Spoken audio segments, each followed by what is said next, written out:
नमस्कार, तपाईँ हेर्दै हुनुहुन्छ नेपाल पोस्ट। आज मिति विक्रमसम्म 2079 साल असार 32 गते शनिबार, इस्वीसम्म 2022 जुलाई 16 तारिक। विशेष गरी देश तथा विदेशका हेर्नै पर्ने महत्त्वपूर्ण खबर, विभिन्न नेताहरूको भनाई, स्वास्थ्य सम्बन्धी जानकारी, मौसमको अपडेट, शेयर बजार सम्बन्धी जानकारी, खेल खबर सँगै आज दिनभरि कहाँ के हुँदैछ सम्पूर्ण जानकारीहरू लिएर शुभ बिहानी सँगै उपस्थित भइसकेका छौँ। हामीलाई कुन ठाउँदेखि हेर्दै हुनुहुन्छ अनि कस्तो लाग्दैछ, हामी प्रति कुनै प्रतिक्रिया छन् भने कृपया तलको कमेन्ट बक्समा आफ्नो प्रतिक्रिया उल्लेख गर्न नभुल्नुहोला। आउनुहोस् समाचार सुरु गरौँ। आजका मुख्य शीर्षकहरूबाट। अवैध मेडिकल सामग्री राखिएको घरमा प्रहरीको छापा, 3 जना पक्राउ। बढ्न थाल्यो कोरोना संक्रमण, 3.5 महिनापछि फेरि खोलियो कोभिड अस्पताल। गभर्नर अधिकारी विरुद्ध माइती घरमा नेभी सङ्घको धरना। हर्क साम्पाङलाई भेट्न पुगे रवि लामिछाने। चुनावमा टिकट पाउँछु कि पाउँदिन भन्ने कुरालाई ठुलो विषय नबनाउन अध्यक्ष नेपालको आग्रह। विश्वराज पोखरेलको रिट खारेज, आइजिपी बन्ने सपना चकनाचुर। पार्टी फुटाउने प्रयास गरेकाले बाबुराममाथि कारबाही गरिएको उपेन्द्र यादवको भनाई। उपसभामुखको निर्वाचन, संसदको प्रत्यक्ष रिपोर्टिङमा पत्रकारलाई रोक। सरकारले ल्याएको नागरिकता विधेयक प्रति पुष्पा भुसाल असन्तुष्ट। उपसभामुख निर्वाचन, रापरपाले एमाले उम्मेद्वारलाई सघाउने। नागरिकता विधेयक अझै लैङ्गिक विभेदकारी भएको बिन्दा पाण्डेको भनाई। स्वास्थ्य मन्त्रालयमा चरम अनियमितता र सत्ताको दुरुपयोग देखिएको एमालेको आरोप। उपसभामुखको निर्वाचनमा नेम्कीपाले मत नहाल्ने। उपसभामुख एमालेलाई दिन शेरबहादुरको माग। सर्वोच्च अदालतले भन्यो सीसीटीभी फुटेज मेटियो भने अनुमान समेत गर्न सकिँदैन। महाकाली तटीय क्षेत्रमा उच्च सतर्कता। नागरिक लगानी कोषद्वारा ब्याज दर परिवर्तन। गुड फ्राइडेले उपत्यका वरपरका होटेल तथा रिसोर्ट भरि भराउ। विदेशी मुद्राको विनिमय दर डलर अहिलेसम्मकै उच्च। तोलामा 800 रुपियाँले घट्यो सुनको मूल्य। शेयर बजारमा सामान्य सुधार, 7 अङ्क बढ्दा 1.5 अर्बको कारोबार। र चेल्सीले रोनाल्डो नकिन्ने निर्णय। अब सुन्नुहोस् पुरा समाचार। भन्सार नतिरी भारतबाट अवैध रूपमा मेडिकल सामग्री ल्याएर राखिएको जनकपुर धाम स्थित एक घरमा प्रहरीले छापा मारेको छ। जनकपुर धाम उपमहानगरपालिका 9 स्थित घरमा छापा मार्दा ठूलो मात्रामा मेडिकल सामग्री फेला परेको धनुषा प्रहरीका प्रवक्ता एवं डीएसपी जितेन्द्र कुमार बस्नेतले जानकारी दिए। मेडिकल सामग्री फेला परेपछि घरमा बसिरहेका 3 जनालाई प्रहरीले पक्राउ गरेको छ। पक्राउ पर्नेमा 3 जना भारतीय नागरिक रहेको बस्नेतले जानकारी दिएका छन्। यो समाचार तयार गर्दै गर्दाको समय अवधिसम्म ती सामान सहित 3 जनालाई जिल्ला प्रहरी कार्यालय ल्याउने र अन्य अनुसन्धान गर्ने काम भइरहेको प्रहरीले जनाएको छ।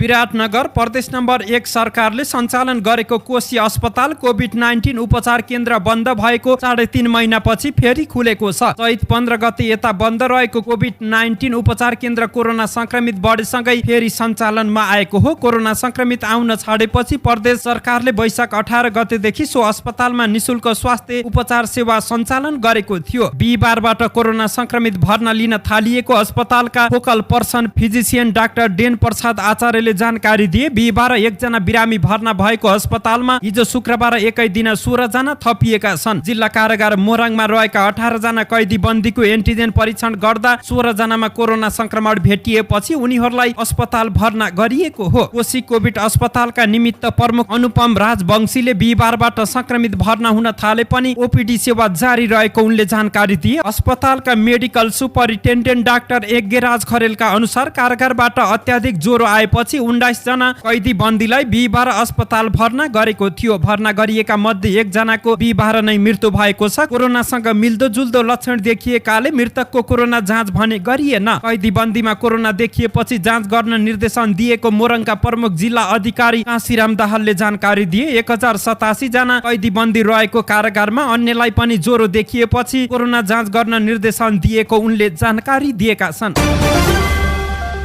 नेपाल राष्ट्र ब्याङ्कका गभर्नर महाप्रसाद अधिकारीको बर्खास्तीको माग गर्दै नेपाल विद्यार्थी सङ्घले माइतीघर मण्डला अगाडि प्रदर्शन गरेका छन्। हिजो शुक्रबार बिहान नेभी सङ्घले माइतीघरमा गभर्नर विरुद्ध प्रदर्शन गरेको हो। गभर्नर अधिकारी प्रमुख प्रतिपक्षी दल एमालेको अर्थ तथा योजना विभागको सदस्य रहेको चर्चा सुरु भएपछि उनको सर्वत्र आलोचना समेत भइरहेको छ। यही बीच आन्दोलन गर्दै नेभी सङ्घले उनको राजीनामा माग गरेको हो। नेभी सङ्घका नेता मदन उपाध्यायले राष्ट्र ब्याङ्कका गभर्नर जस्तो व्यक्ति कुनै पनि पनि पार्टीको कार्यकर्ता हुनु राष्ट्रकै लज्जाको विषय भएको पनि बताएका छन्। राष्ट्र बैंकका गभर्नर कुनै पार्टीको कार्यकर्ता हुन पाउँदैन। नेपालको अर्थतन्त्रलाई रेगुलेसन गर्ने संस्थाको प्रमुख पार्टीको झोले भएर हिँड्नु निन्दाजनक हुन्छ उनले भने। उनले गभर्नर अधिकारीको राजीनामा नआए आन्दोलनलाई थप सशक्त बनाइने चेतावनी दिएका छन्। आन्दोलनमा नेभी संघ, एनसीसी कलेजका नेता अंशुल केसी, त्रिविका नेता विष्णु बडैला, श्याम पाण्डे, राज ठकुराठी, टिकेश भट्ट, सुदीक्षा आचार्य लगायतका नेताहरू रहेका छन्।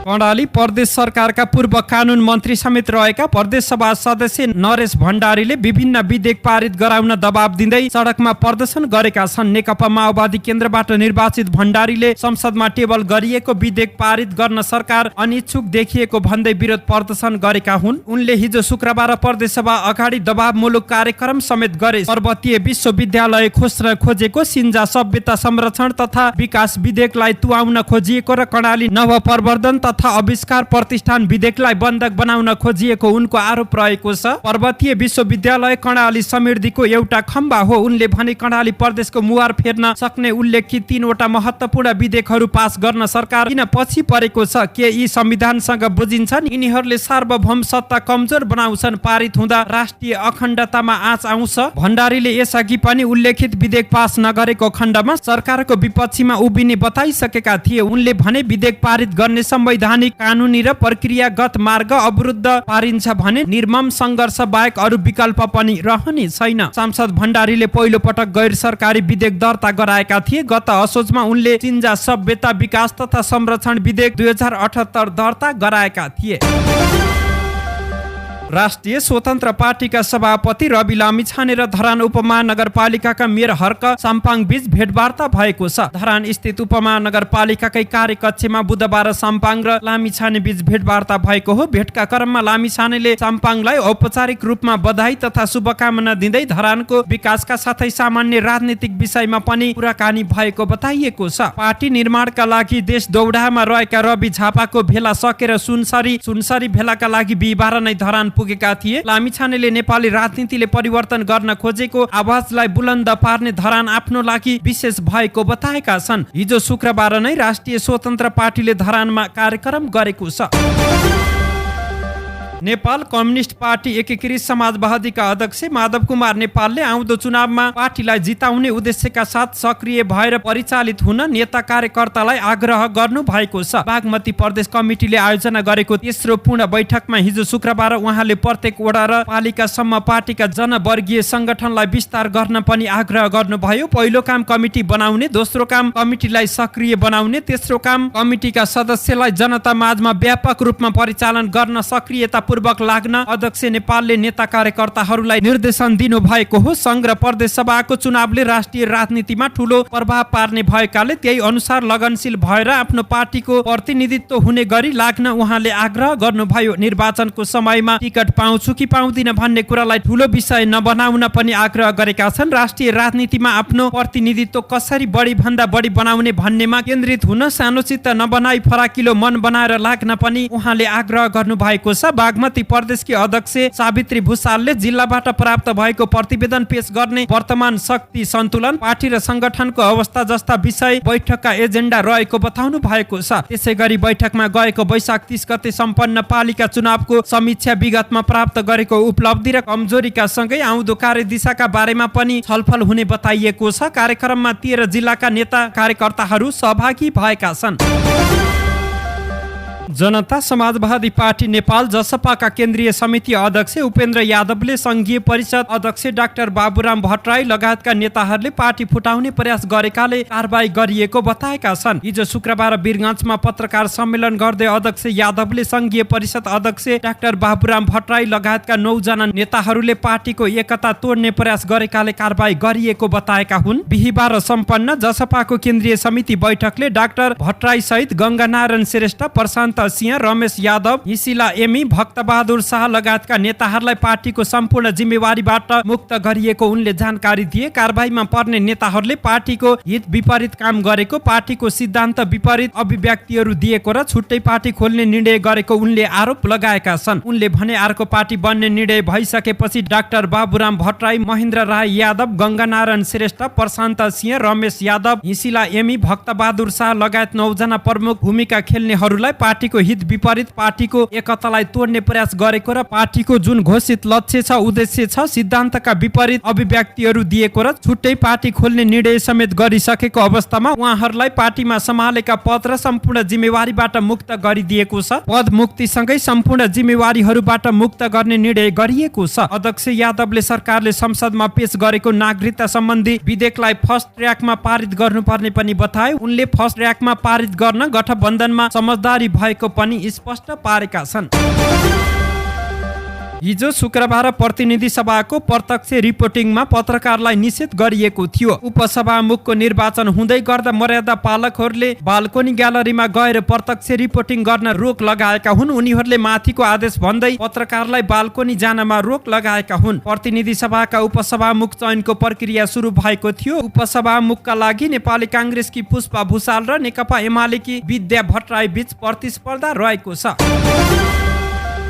सत्तारूढ प्रमुख घटक नेपाली काङ्ग्रेसकी सचेतक पुष्पा भुसालले आमाको नाममा पनि नागरिकता दिने संवैधानिक व्यवस्थालाई नसमेटी नेपाल नागरिकता पहिलो संशोधन विधेयक 2079 ल्याएको भन्दै सरकारप्रति असन्तुष्टि व्यक्त गरेकी छिन्। हिजो शुक्रबार प्रतिनिधि सभा बैठकमा सचेतक भुसालले बुवाको पहिचान नभएका बालबालिकाहरूलाई पनि आमाको नामबाट वंशजको नागरिकता दिने संविधानमा उल्लेख गरिएको विषयलाई पनि सरकारले सो संशोधन विधेयकमा स्पष्टसँग समेट्न नसकेको गुनासो गरेकी हुन्। उनले तेस्रो लिङ्गीले पनि नागरिकता पाउने अधिकारलाई सो संशोधन विधेयकले व्यवस्था गरेको उल्लेख गर्दै त्यसको स्पष्ट व्यवस्था गर्न पनि सरकारको गम्भीर ध्यान आकर्षण गराइन्। सचेतक भुसालले भनिन्, नेपालको संविधानले आमा र बुवाको नाममा नागरिकता पाउने व्यवस्था गरेको छ, तर त्यो कुरालाई अहिलेको ऐनले स्पष्ट रूपमा समेटेको हामीले देखेनौँ। त्यस्तै किसिमबाट हामीले अहिलेको संविधानमा बाबुको पहिचान नभएमा आमाको नामबाट वंशजको नागरिकता दिने भनेर स्पष्ट रूपबाट व्यवस्था गरेको छ, तर अहिलेको संशोधनमा आउँदै जाँदाखेरि बच्चा र आमाको अधिकारमाथि ठूलो प्रश्न चिन्ह खडा गरिएको छ। कम्तीमा आमा र बालबालिकाको अधिकारलाई, त्यो स्वाभिमानलाई बचाउनका लागि त्यो आवश्यक रहेको छ। तेस्रो लिङ्गीले नागरिकता पाउने कुरालाई पनि यो संशोधन विधेयकले समेट्न सकेको छैन। म यस सम्बन्धमा नेपाल सरकार गृह मन्त्रीजीको गम्भीर ध्यान आकर्षण गराउन चाहन्छु।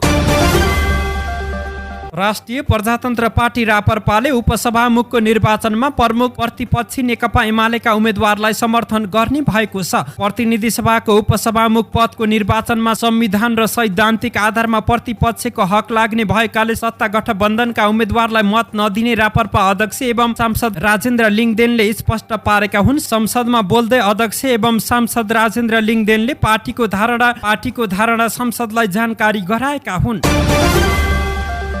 एमाले सांसद बिन्दा पाण्डेले नागरिकता विधेयकमाथि सांसदहरू कसरी फरक हैसियतमा संसद बैठकमा उपस्थित हुन सक्छन् भन्दै प्रश्न गरेकी छिन्। नागरिकता विधेयकमाथिको सैद्धान्तिक छलफलका क्रममा सांसद पाण्डेले तत्कालका समस्या समाधान गर्न नागरिकता विधेयक पारित गर्नुपर्ने र बाँकी विषयमा राजनीतिक दलभन्दा माथि उठेर छलफल गर्नुपर्ने बताएकी हुन्। प्रतिनिधि सभाको हिजो शुक्रबारको बैठकमा सांसद पाण्डेले संसदमा प्रस्तुत गरिएको नागरिकता विधेयकले नागरिक बीच विभेद गरेको बताएकी छिन्। राणाकालमा ABC क्लासका राणाहरू थिए भन्ने इतिहासमा पढिएको थियो, तर आज लोकतान्त्रिक गणतन्त्रमा नागरिकता विधेयक मार्फत लैङ्गिक आधारमा पुरुषलाई सार्वभौम, महिलालाई आश्रित र यौनिक तथा लैङ्गिक अल्पसंख्यकलाई पहिचान विहीनको व्यवस्था गर्दैछ। उनले भनिन्, जन्म दिने आमा र जन्माएका छोरीका साथै सार्वभौम संसदमा हामी आफैबीच फरक नागरिक हैसियतको प्रावधानमा कसरी सहमत हुन सक्छौं भन्दै उनले प्रश्न गरेकी छिन्। विधेयक पारित गर्न सबै सकारात्मक हुनुपर्ने, तर त्यसमा रहेका कतिपय व्यवस्थाको बारेमा राजनीतिक दलको घेराभन्दा माथि उठ्नुपर्ने उनको आग्रह रहेको छ। उनले भनिन्, सरकारले ल्याएको विधेयकमा संविधानका धारासँग बाँझिएका व्यवस्था राखिएको उनको भनाइ रहेको थियो। नेकपा एमाले स्वास्थ्य तथा जनसङ्ख्या मन्त्रालयमा चरम अनियमितता र सत्ताको दुरुपयोग भएको जनाएको छ। हिजो शुक्रबार नेकपा एमाले स्वास्थ्य तथा जनसङ्ख्या विभाग प्रमुख योगेश भट्टराईले पत्रकार सम्मेलन गर्दै स्वास्थ्य मन्त्रालयमा आर्थिक वर्ष सकिन 2 दिन बाँकी रहँदा पुरानो मितिमा निर्णय गराएर ठूलो मात्रामा बजेटको रकमान्तर भएको बताएका हुन्। भट्टराईले जारी गरेको प्रेस विज्ञप्तिमा भनिएको छ, आर्थिक वर्ष सकिन 2 दिन बाँकी रहँदा पुरानो मितिमा निर्णय गराएर ठूलो मात्रामा बजेटको रकमान्तर गर्नु स्वास्थ्य तथा जनसङ्ख्या मन्त्रालयको चरम अनियमितता र सत्ताको दुरुपयोग हो। वित्तीय अनुशासन र खर्च प्रणालीका हिसाबले गम्भीर अपचलन र पदीय दुरुपयोग भएको भट्टराईको आरोप रहेको छ। यस सवालमा अख्तियार तथा महालेखा परीक्षक कार्यालयको गम्भीर ध्यान आकर्षण हुनुपर्ने पनि उनले बताएका छन्। उपसभामुख पदका लागि हुने निर्वाचनमा नेमकिपाले कसैलाई पनि मत नदिने भएको छ। उपसभामुख पदका लागि प्रतिनिधि सभामा परेका प्रस्तावमाथि दलीय आधारमा धारणा राख्दै नेमकिपाका सांसद प्रेम सुवालले कसैलाई पनि मत नदिने बताएका हुन्। संसद र सरकार प्रभावकारी भएन, प्रजातन्त्र विपरीत कामको विरोधमा उपसभामुख पदको निर्वाचनमा नेमकिपाले मत नदिने निर्णय भएको जानकारी सुवालले गराएका छन्। नेकपा एमालेका सांसद शेरबहादुर तमाङले उपसभामुख पद एमालेलाई दिन आग्रह गरेका छन्। हिजो शुक्रबार प्रतिनिधि सभाको बैठकमा भइरहेको उपसभामुखको निर्वाचन प्रक्रियामा एमालेबाट उम्मेद्वार रहेकी विद्या भट्टराईलाई समर्थन गर्दै प्रमुख प्रतिपक्षीलाई उपसभामुख दिन आग्रह गरेका हुन्। सभामुख अग्नि सापकोटा सिन्धुपाल्चोकको र विद्या भट्टराई पनि सिन्धुपाल्चोककै चेली रहेकाले सभामुख र उपसभामुख एउटै जिल्लाको हुँदा राम्रो हुने पनि उनले बताएका छन्। उनले काङ्ग्रेसबाट उम्मेद्वार बनेकी पुष्पा भुसालको समर्थकमा रहेका माओवादी केन्द्रका प्रमुख सचेतक देव गुरुङलाई समर्थन फिर्ता लिन पनि आग्रह गरेका हुन्। उनले भने यो संसद पनि राजनीतिक दलले उत्तिकै जिम्मेवारी पूर्वक चलाउनु पर्ने हो। एउटा दलबाट सभामुख र उपसभामुख नहुने भने पनि स्वतः प्रतिपक्ष दलबाट उपसभामुख हुनु पर्दछ। यो सैद्धान्तिक कुरा भएकाले अहिले देवप्रसाद गुरुङले अपक्क समर्थन फिर्ता लिए त कस्तो कायदा भइहाल्थ्यो नि। यो ढङ्गले नै हामी अगाडि बढौँ, के हामी सत्ता पक्ष के प्रतिपक्ष सबै मिलेर अगाडि बढ्न एउटा ढोका खुल्छ। यसले विद्या भट्टराई वामपन्थी आन्दोलन लोकतान्त्रिक आन्दोलनको एक सदस्य भएकाले उपसभामुख बनाउन आग्रह गरेका हुन्।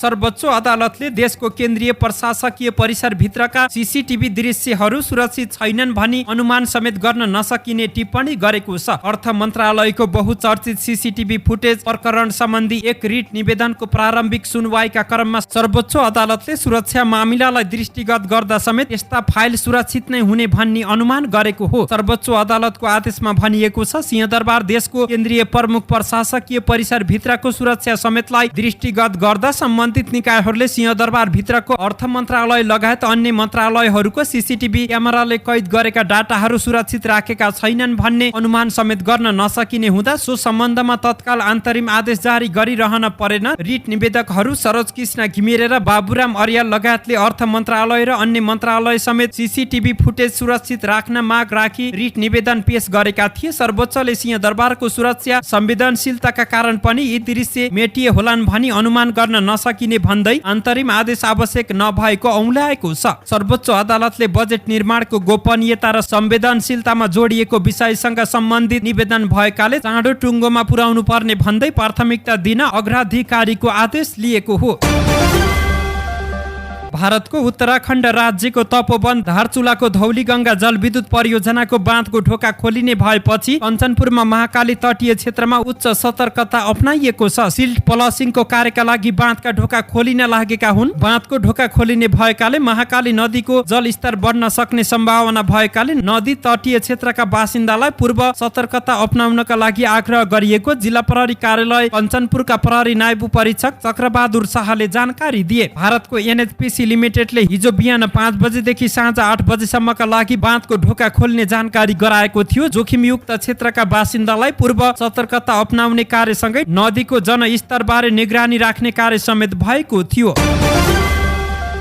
नागरिक लगानी कोषले साउन 1 गतेदेखि लागू हुने सहभागीहरूलाई प्रदान गर्ने ब्याज दर परिवर्तन गरेको छ। कोषले कर्मचारी बचत वृद्धि स्वीकृत अवकाश कोषमा दिँदै आएको 6.5% को ब्याज दरलाई वृद्धि गरी 8% पुर्याएको छ भने 80% विशेष ऋण सापटीको ब्याज दर 9.5% निर्धारण गरेको छ। त्यसै गरी साउन 1 गतेदेखि लागू हुने गरी आवास कर्जाको ब्याज दर 10%, शैक्षिक कर्जामा 10%, सवारी कर्जामा 10.5% र सरल कर्जामा 10.5% 7.5%, उपदान कोष र लगानीकर्ता हिसाब योजनामा 7.5%, नागरिक एकाङ्क योजनामा 9% ब्याज रकम प्रदान गर्ने निर्णय पनि कोषले गरेको छ।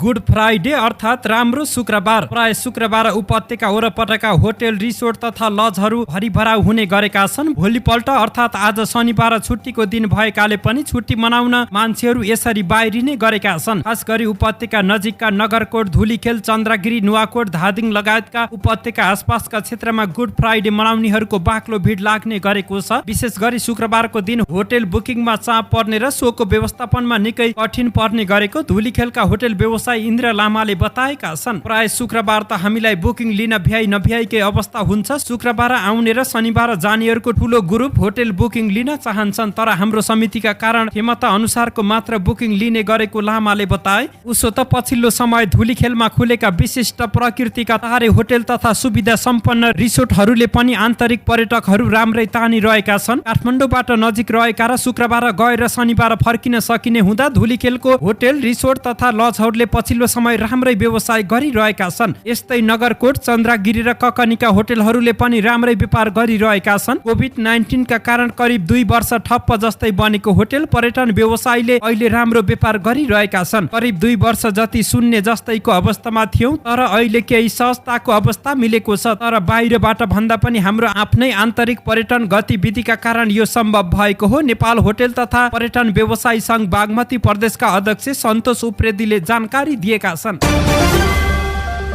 नेपाल राष्ट्र बैंकले विदेशी मुद्राको विनिमय दर तोकेको छ, जस अनुसार भारतीय रुपियाँ 100 को खरिद दर 160 रुपियाँ रहेको छ भने बिक्री दर 160 रुपियाँ 15 पैसा रहेको छ। यस्तै अमेरिकी $1 को भाव अहिलेसम्मकै महँगो भएको छ। हिजो डलरको खरिद दर 127 रुपियाँ 51 पैसा र बिक्री दर 128 रुपियाँ 11 पैसा रहेको थियो। युरो 1 को खरिद दर 127 रुपियाँ 71 पैसा र बिक्री दर 128 रुपियाँ 31 पैसा रहेको थियो। बेलायती पाउन्ड 1 को खरिद दर 150 रुपियाँ 90 पैसा र बिक्री दर 151 रुपियाँ 61 पैसा रहेको थियो। कतारी रियालको मूल्य 1 को खरिद दर 34 रुपियाँ 71 पैसा र बिक्री दर 34 रुपियाँ 87 पैसा रहेको राष्ट्र बैंकले जनाएको छ। हिजो शुक्रबार नेपाली बजारमा सुनको मूल्य 800 रुपियाँले घटेको छ। अघिल्लो दिन प्रति तोला 94,600 रुपियाँमा कारोबार भएको छापावाला सुन हिजो 800 रुपियाँले घटेर 93,800 रुपियाँमा झरेको हो। यस्तै तेजाबी सुनको मूल्य समेत हिजो तोलामा 800 रुपियाँले नै घट्दै 93,300 रुपियाँमा कारोबार भएको नेपाल सुनचाँदी व्यवसाय महासंघले जनाएको थियो। यता चाँदीको मूल्य अघिल्लो दिनको तुलनामा तोलामा 35 रुपियाँले घट्दै 1,145 रुपियाँमा कारोबार भएको महासंघले जनाएको छ।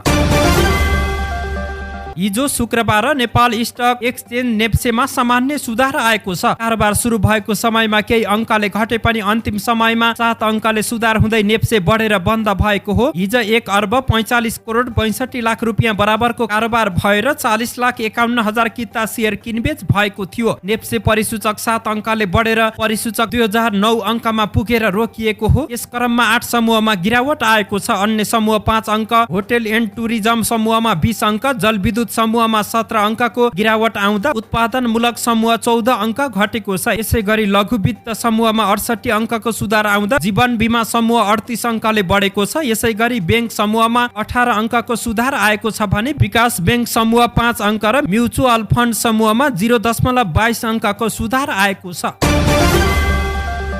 प्रिमियर लिग क्लब चेल्सीले पोर्चुगिज स्टार क्रिस्टियानो रोनाल्डोलाई अनुबन्ध नगर्ने भएको छ। यो समाचार तयार गर्दै गर्दाको समय अवधिसम्म भर्खरै मात्र चेल्सीले म्यानचेस्टर सिटीबाट रहिम स्टर्लिङलाई अनुबन्ध गरेको थियो। यसपछि रोनाल्डोलाई अनुबन्ध गर्ने विषयमा चेल्सीले इच्छा नदेखाएको बीबीसीले जनाएको छ। यसअघि चेल्सीले म्यानचेस्टर युनाइटेडका फरवार्ड अनुबन्धका लागि 14 मिलियन पाउन्डको प्रस्ताव तयारी गरेको थियो। पछिको समय युनाइटेड छान्ने योजना बनाएका रोनाल्डो यो गत सिजन युभेन्टसबाट युनाइटेड आएका थिए। रोनाल्डोको युनाइटेडसँगको सम्झौता 1 वर्ष बाँकी रहेको छ, तर रोनाल्डो त्यसअघि नै क्लब छान्ने मोडमा देखिएका छन्। युनाइटेड प्री सिजन टुरमा पनि रोनाल्डो सहभागी भएका छैनन्। यता युनाइटेडले भने रोनाल्डोलाई अझै 1 सिजन क्लबमा राख्ने योजनामा रहेको छ।